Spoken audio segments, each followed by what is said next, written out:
Bonjour les moyens. Alors, je commence par vous expliquer à quoi va servir cette affiche. Alors, cette affiche, elle est à mettre au mur chez vous, par exemple dans vos toilettes, dans votre salle de bain ou dans votre chambre, pour pouvoir souvent voir les lettres qu'on va travailler surtout l'année prochaine et connaître le nom que font ces lettres. Donc ça, c'est à accrocher chez vous. Et puis, vous avez aussi la grande feuille en noir et blanc pour s'entraîner. Alors, cette feuille, il faudra découper le tour de chaque lettre. Et ici aussi, vous découpez. On découpe, on sépare la lettre et le mot. Voilà. Et en fait, on s'en servira de temps en temps. Vous vous en servirez. Par exemple, papa ou maman vous donnera l'avion et il faudra aller chercher la lettre qui fait A, comme dans avion.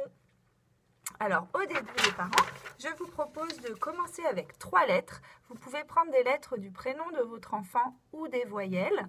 Vous les regardez souvent sur la fiche et vous dites souvent que le A, c'est comme avion. Puis, vous pouvez aussi trouver d'autres mots si vous avez envie. Et puis, de temps en temps, vous lui donnez le mot avion et il doit aller vous chercher cette lettre. Alors, il a le droit de regarder le modèle, il a le droit d'aller voir sur le mur comment s'écrit le son qui fait A. Voilà. Et puis, quand il en connaîtra 2 ou 3 de lettres, vous pourrez lui en apprendre quelques autres encore. Ça, on le fera bien sûr à l'école, mais vous pouvez commencer à le faire et puis à dire avec votre enfant K comme kangourou, L comme lapin, M comme moustique. Voilà, pour les habituer à entendre les sons et à savoir que tous les sons ont une façon de s'écrire. Ensuite, je vous propose aujourd'hui de la manipulation mathématique avec nos canards. Alors, on reprend cette feuille et les petits canards. Et cette fois, les parents, vous allez faire des petits problèmes avec vos enfants. Par exemple, vous allez mettre 3 canards dans la mare. Et vous allez demander à votre enfant de les compter. Alors, il va dire, eh bien, il y a 3 canards. Et là, on invente une petite histoire. On dit, aujourd'hui, les 3 canards nagent dans la mare. Mais on a 2 autres canards qui vont venir nager avec eux. Ça va faire combien de canards, les enfants?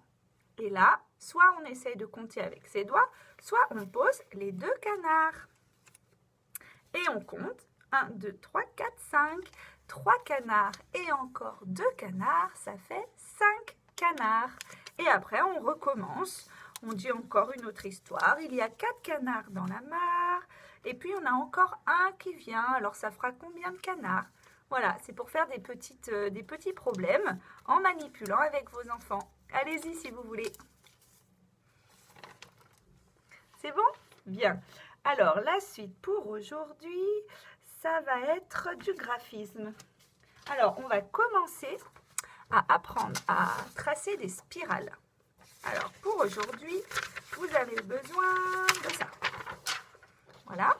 Alors, les enfants, vos parents vont vous prêter des petits jetons ou des petites pâtes ou des petites graines.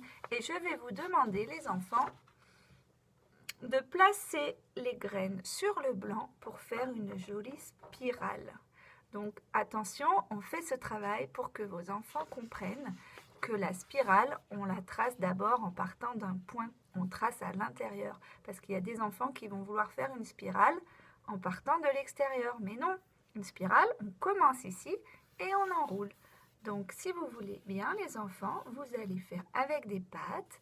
Et puis après ça, si vous avez envie, vous pourrez prendre des cailloux et puis faire une autre spirale à côté ou faire une autre spirale avec des pâtes, mais pas sur le modèle, à côté du modèle. Voilà, si vous pouvez vous amuser à faire des jolies spirales.